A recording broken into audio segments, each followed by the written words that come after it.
Hooray.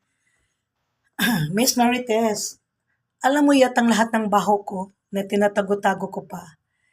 Pero sorry lang ha, wala akong right, karapatan na alamin yung baho mo o sekreto mo dahil nakakahiya naman, baka mapabarangay mo pa ako niyan.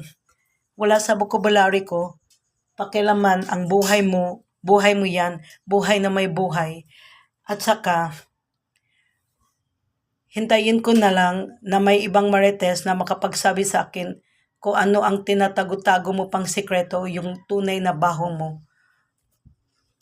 Dahil kung ako lang, wala akong right or alamin pa yung buhay mo, buhay na may buhay Marites na sa kapitbahay ko. Dahil busy ako sa buhay ko. Asakasuhin yung sarili ko, yung buhay ko. At saka nakakahiya naman, kapag alamin ko pa yung baho mo, sikreto mo, baka ipabarangay mo ako. Nakakahiya naman, walang ganun sis Marites. Wala sa vocabulary kung makialam sa buhay na may buhay.